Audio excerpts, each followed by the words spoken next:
하지만 삶이 힘들어지거나 관계가 삐그덕거릴 때가 있습니다. 병원에서 나쁜 진단이 나올 때가 있습니다. 친구가 배신할 때도 있습니다. 환경이 뜻대로 되지 않을 때도 있습니다. 이것을 사전에서는 실패라는 단어로 표현합니다. 실패란 사전에서 이렇게 표현합니다. 원하는 결과를 얻지 못한다. 뜻대로 일이 되지 않는다. 우리는 원하는 결과를 얻지 못할 때 한결같이 최선을 다하여 살기가 어렵습니다. 뜻대로 일이 되지 않을 때, 나쁜 진단이 나오고 친구가 배신하며 환경이 뜻대로 안 되고 삶이 힘들어질 때 그 자리에서 변함없이 한결같이 최선의 삶을 살기가 어렵습니다. 오늘 말씀에도 이러한 실패하는 사람들이 나옵니다. 바로 우리가 이 여호수아 말씀을 계속 나누고 있지만 이스라엘 족장들입니다. 이스라엘 민족이 여리고성과 아이성에서 대승리를 거두었다는 소문이 가나안 족속들에게 퍼졌습니다. 이 소문을 듣고 가나안 족속 중에서 기브온 족속이 자신들의 정체를 숨겼습니다. 본래 여호수아와 이스라엘 족장들은 가나안의 모든 족속들을 진멸해야 하는 하나님의 분부와 명령이 있었습니다. 하지만 기브온 족속은 자신들이 가까운 데가 아니라 먼 나라에서 온 것처럼 속여서 이스라엘 족장들과 화친을 맺게 됩니다. 족장들은 나중에 기브온 족속에게 속임을 당했다는 것을 알게 됩니다. 족장들은 본래 자신들이 원하는 결과가 있었는데 그 결과를 얻지 못했던 것입니다. 족장들은 하나님이 주신 뜻이 있는데 그 뜻대로 일을 이루어주지 못했던 것입니다. 이들은 말 그대로 실패한 것입니다. 오늘 본문 말씀에 보면 이스라엘 민족들은 족장을 원망하고 있었습니다. 족장들은 자신들의 잘못으로 생긴 일로 인해 스스로를 원망하고 있을지도 모릅니다. 이스라엘 민족들과의 관계도 삐그덕삐그덕 거렸습니다. 아마도 하나님 앞에서도 많이 죄송했을 것입니다. 족장들은 이제 아무것도 하기 싫었을 것입니다. 하지만 하나님은 이들이 이렇게 있기를 원치 않았던 것입니다. 하나님은 이들이 어떻게 하기를 원했을까요? 본문 19절, 21절 말씀을 다 같이 한번 보겠습니다. 모든 족장이 온 회중에게 이르되 우리가 이스라엘 하나님 여호와로 그들에게 맹세한즉 이제 그들을, 그러면 21절은 또 뭐라 그럽니까? 무리에게 이르되 그들을 살리라.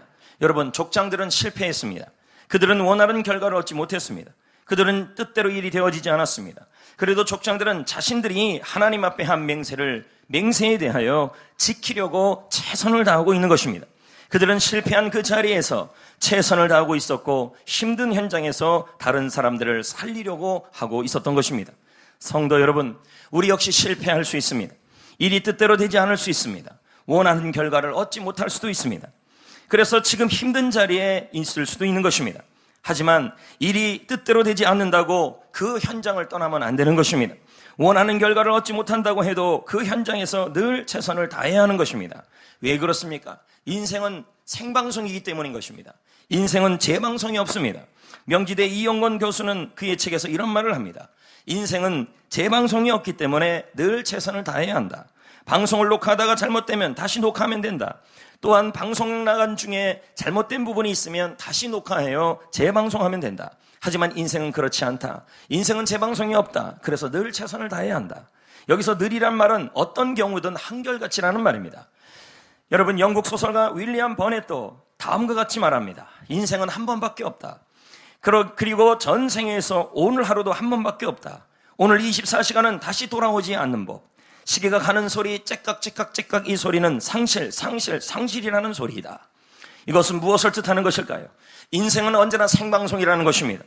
여러분, 인생은 두 번의 기회가 없습니다. 인생은 한 번밖에 없는 것입니다. 인생은 재방송이 없습니다. 그러므로 하나님이 우리에게 원하시는 것은 실패가 있어도, 일이 뜻대로 되지 않아도, 원하는 결과를 얻지 못해도 그 현장을 떠나지 말고 벤치에 가서 앉지 말고 그 현장에서 늘 최선을 다하기를 원하시는 것입니다. 예전에 2002년 월드컵 때 대한민국은 16강에 처음 들어갔습니다. 그때 상대는 이탈리아였습니다. 이탈리아 선수들은 거칠기로 유명합니다.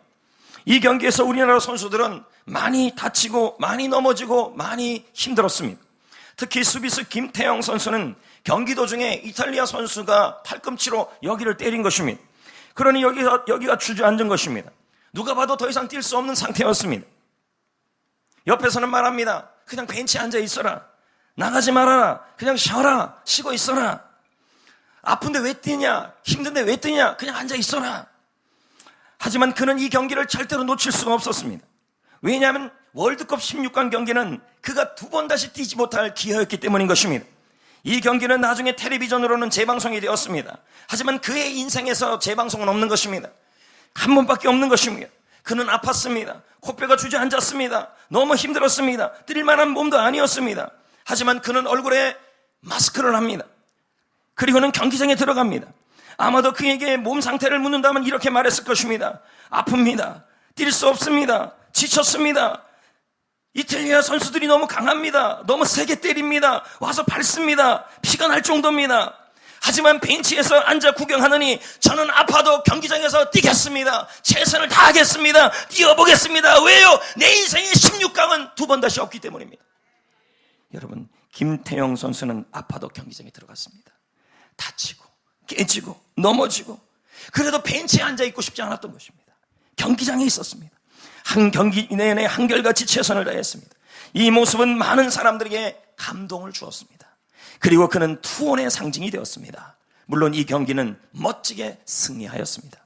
사랑하는 성도 여러분, 하나님은 우리를 잘되게 하여 주려고 계획을 세우셨습니다.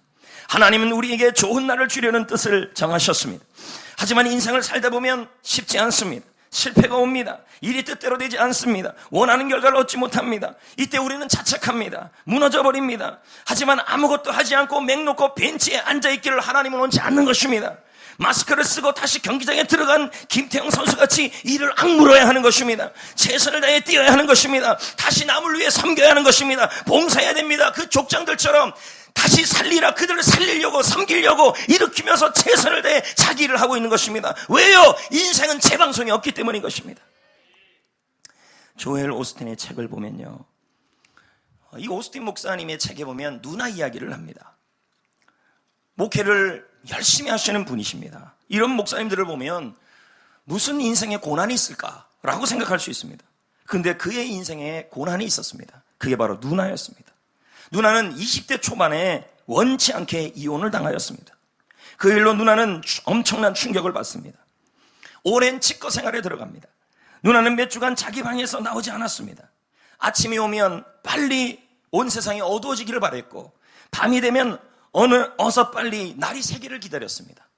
살아도 산 게 아니었습니다. 그저 숨만 쉴 뿐이었습니다. 하루는 누나가 아버지에게 전화를 겁니다. 대성통하면서 울면서 전화를 합니다. 그 아버지도 목사님 아닙니까? 근데 이렇게 말하는 거예요. 아빠 죽고 싶어요. 저를 죽여주세요. 못 살겠어요. 내 가슴이 지금 상처로 처절하게 부셔졌습니다. 찢어졌습니다. 나는 일어날 뛸 수가 없습니다. 누나는 죽음보다 심한 고통에 시달렸습니다. 가족들은 누나의 상처를 싸매주려고 애를 썼습니다. 하지만 누나는 도무지 우울증의 수렁에서 나올 줄을 몰랐습니다. 그러는 어느 날 친한 목회자 한 분이 그 누나에게 전화를 합니다.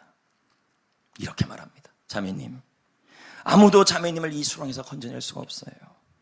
내가 자매님을 너무너무 아끼지만 내가 도울 수 있는 것은 없어요. 자매님, 신세한탄 이제 그만하시고 상처를 해지는 일은 그만해야 합니다. 지난 날은 그만 잊고 집 밖으로 나와 힘을 내서 다시 살아가세요.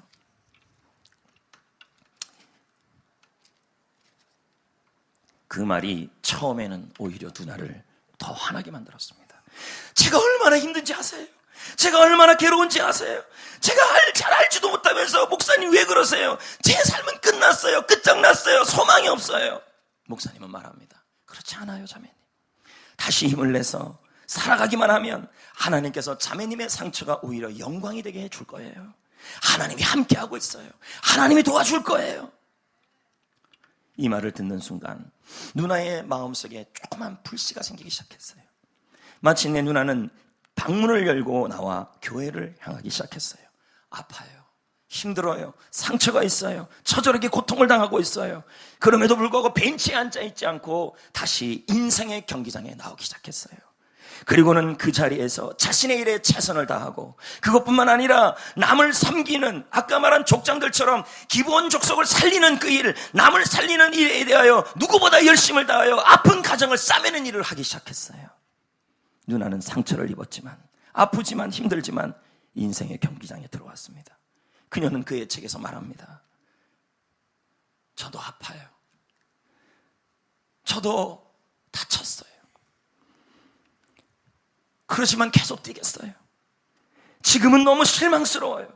하지만 계속 달려가겠어요. 사람들에게 상처를 입었지만 계속 뛰겠어요. 벤치에 앉아있지 않겠어요. 인생의 경기장에 다시 들어가 최선을 다하겠어요. 환난아 시련아 내게 와라. 그래도 나는 달려가겠다, 뛰겠다. 인생의 경기장에서 최선을 다하겠다. 왜? 내 인생은 재방송이었기 때문이다. 성도 여러분, 삶이 아무리 혹독해도 주저앉아 있으면 안 되는 거예요. 아프죠? 그러나 우리는 이렇게 해야 돼요. 좀 아프지만, 너무 아프지만 계속 뛰어야 합니다. 친구에게 배신을 당했지만 한결같이 달려가야 하는 것입니다. 사업이 힘들지만 계속 뛰어야 하는 것입니다. 뛰기 힘들지만 최선을 계속 다해야 하는 것입니다. 회사에서 부당한 일을 당합니까? 한결같이 일찍 출근해서 최선을 다해 일해야 되겠다는 마음을 먹어야 하는 것입니다. 우리 아이가 여러분에게 마음을 닫아서 가슴이 찢어지고 있습니까? 그래도 계속해서 찬양대에서 노래해야 합니다. 이번 주에도 안내 이웃으로 봉사해야 되고 어려운 이웃을 돕고 전도하고 하나님만 바라보며 변함없이 미소를 지으며 살아가기로 결심해야 합니다. 벤치에 앉아있으면 안 돼요. 인생의 경기장에 나와 변함없이 하나님께 영광 돌려야 하는 것입니다. 아프지만 계속 뛰어야 하고 최선을 다해야 하는 것입니다. 왜요? 인생은 재방송이 없어요. 여러분의 인생이 인생은 한 번밖에 없는 생방송이에요. 하나님이 여전히 함께하고 있어요. 여러분 아픕니까? 인생의 경기장에서 맞았습니까? 부러졌습니까? 피를 흘리고 있습니까? 주저앉을 정도로 여러분을 폭삭폭삭 주저앉을 정도로 여러분을 밀치고 있습니까?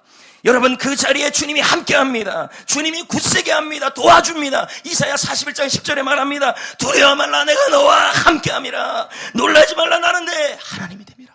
내가 너를 도와주리라. 굳세게 하리라. 나의 의로운 오른손으로 너를 붙들리라. 여러분 벤치에 앉아있는 일은 누구나 할 수 있어요. 누구 인생의 경기장에 뛰다가 맞아요. 피를 흘려요. 부러져요. 그래서 벤치에 앉아있는 일은 누구나 할 수 있는 일이에요. 만사를 포기할 이유는 누구든지 찾아낼 수 있어요. 그러나 실직했다고 불평만 하고 앉아있으면 돌파구가 나타나지 않아요.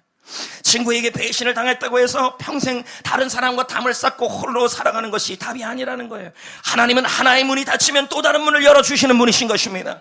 하나님의 음성을 들어보세요. 경기장에서 다쳤니? 인생의 경기장에서 다쳤니? 피가 나니? 부러졌니? 아프니? 일어날 수 없니? 쓰러지니? 뛸 수 없니?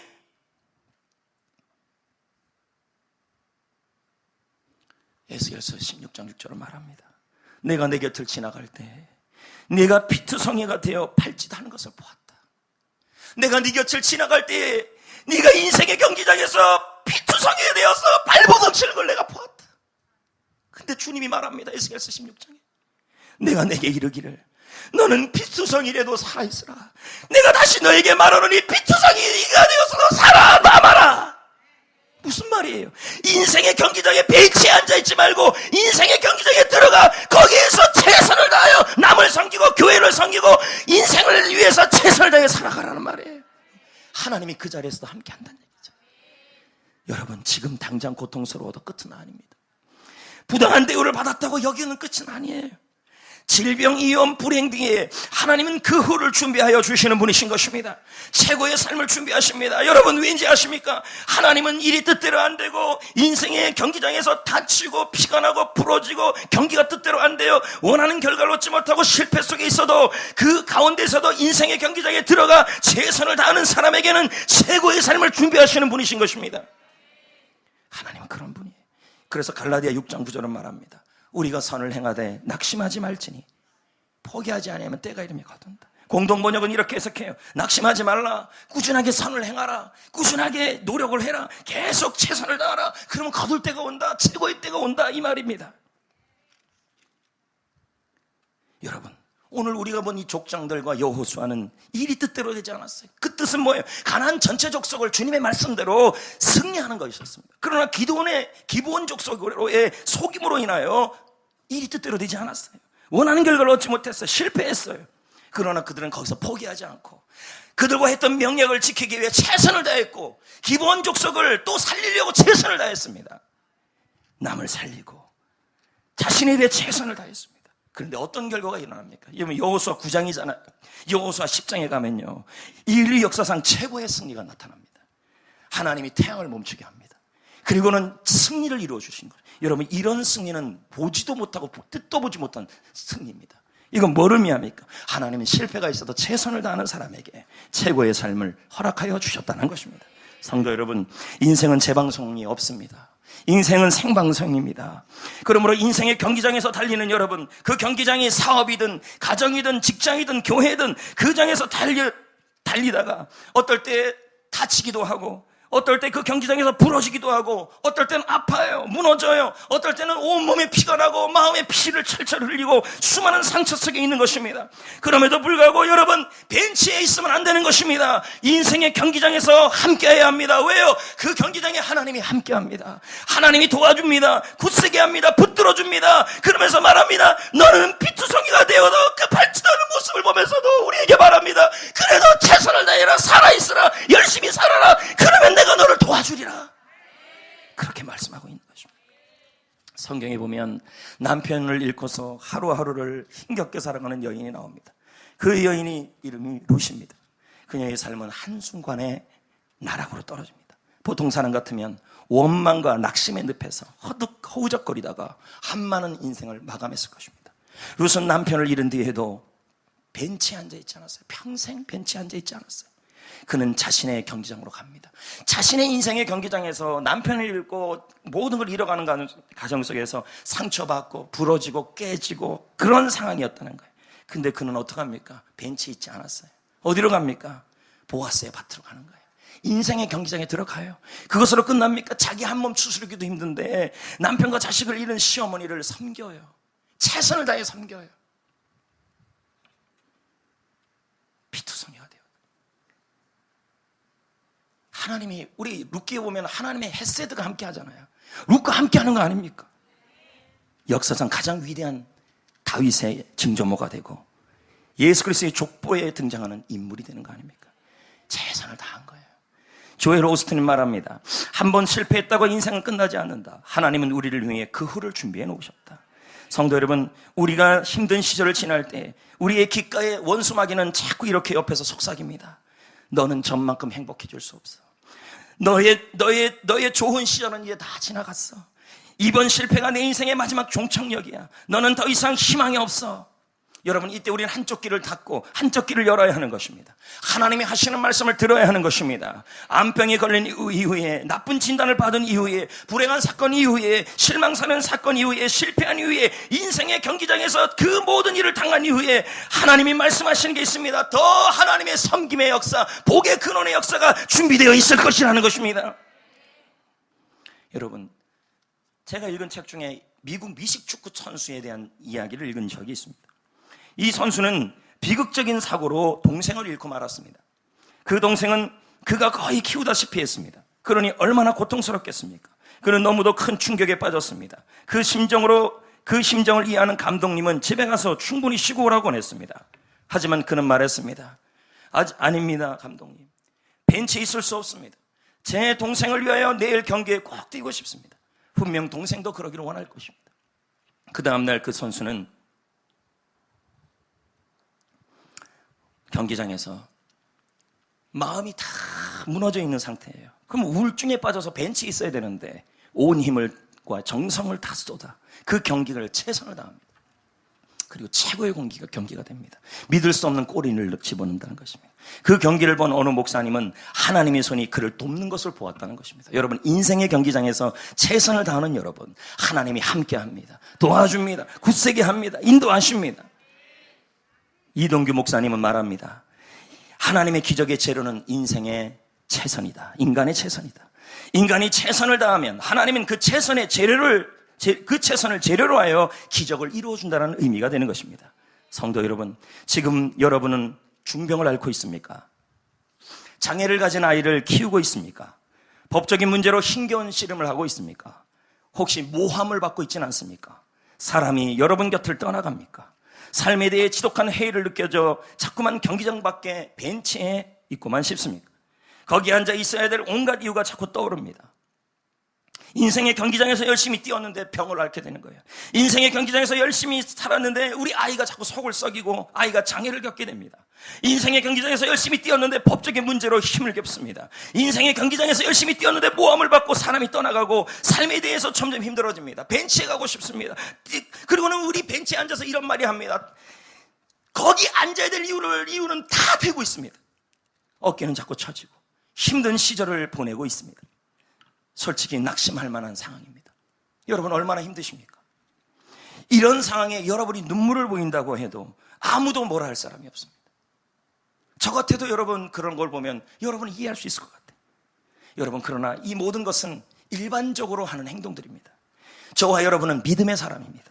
하나님의 사람입니다. 하나님의 자녀인 것입니다. 하나님의 사람은 달라야 하는 것입니다. 하나님의 자녀는 달라야 하는 것입니다. 인생의 경기장에서 온갖 어려움을 겪고 다치고 깨지고 피 터지는 일들이 일어난다 할지라도 우리는 하나님의 사람이고 믿음의 사람인 것입니다. 하나님은 우리에게 말씀합니다. 이제 눈물을 훔쳐내야 될 때다. 이제 눈물을 닦아내야 될 때다. 얼굴을 씻고 새로운 태도로 하나님이 함께 하심을 믿고 하나님이 오른손이 나를 붙들어 주심을 믿고 경기장으로 뛰어나와라. 다시 뛰어라. 피투성이가 되어도 다시 살아있어라. 여전히 교회를 섬기고 여전히 남을 섬기고 여전히 자기의 최선을 다하라는 거예요. 그 경기장을 붙들고 있으라는 거예요. 물론 모든 것이 예전만 같지 않을 수 있어요. 예를 들면 이런 겁니다. 목사님 눈물을 훔쳐내고 눈물을 닦고 다시 인생의 경기장에 나오려고 그러는데 상황이 변하지 않아요. 한계가 여전히 있어요. 사람들의 시선이 두려워요. 하지만 괜찮습니다. 하나님은 나의 성과가 아니라 내가 경기장에 있다라는 사실을 주목하십니다. 하나님은 나의 노력을 기이 나의 최선을 기이 여기시는 분이신 것입니다. 사람들은 우리가 벤치에 인생의 경기장에서 다치고 고단받고 피를 흘려서 벤치에 앉아서 그 벤치에서 다시 하나님을 의지하고 함께 하시는 하나님을 믿고 나는 약하지만 주님을 의지하고 이 경기장에 다시 돌아오기 위해서 얼마나 치열하게 싸웠는지를 몰라요. 사람들은 몰라요. 사람들은 내가 낙심을 이겨내기 위해 얼마나 처절하게 몸부림쳤는지를 모를 수 있어요. 제가 부릅니다.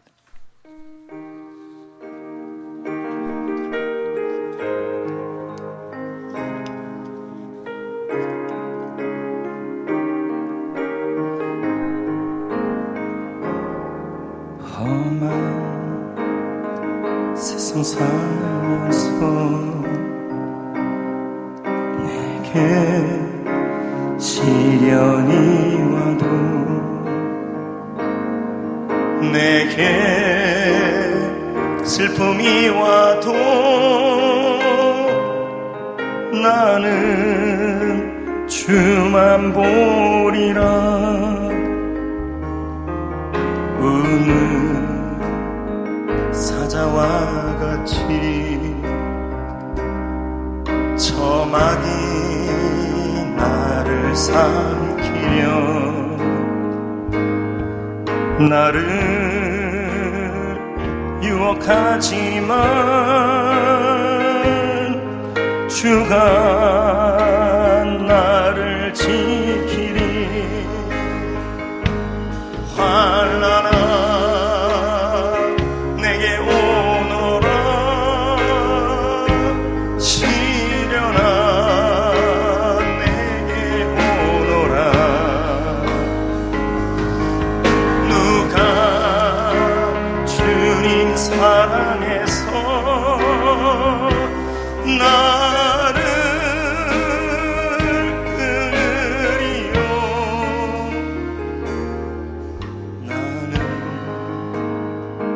괴로움 없겠네. 주가 나와 함께 나를 인도하시니 나는 주만 따르리. 나비로 약해도 주님 함께 하시니 어디를 가든지 두렵지 않아.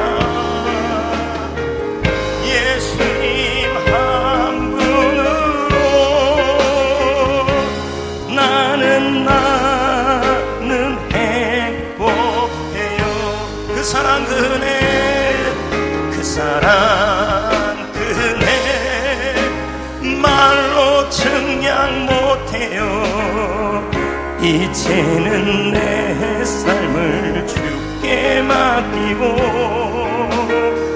주님의 인도 따라 나는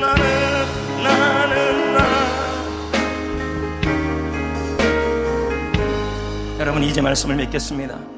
예전에 저는 여러분에게 이런 말을 한 적이 있습니다. 줄탁동시라는 한자입니다.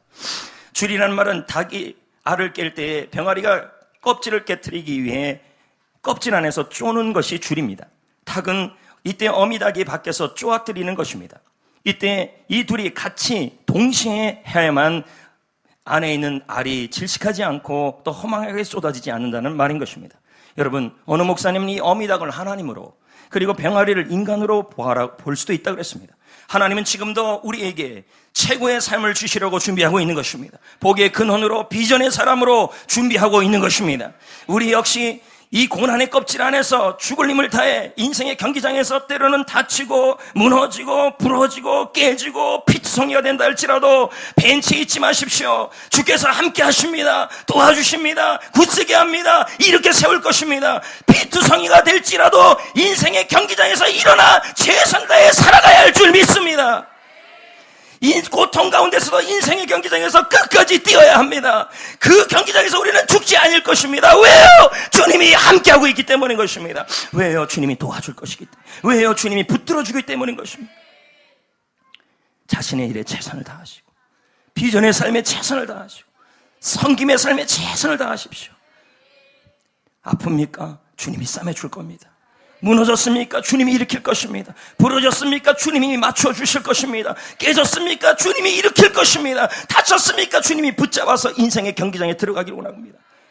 내가 피투성이로 허우적거리는 걸 내가 보는데 주께서 말씀합니다. 살아있으라. 벤치가 아니라 경기장에서. 왜요? 인생은 재방송이 없어요. 생방송이기 때문에 늘 최선을 다해야 하는 것입니다.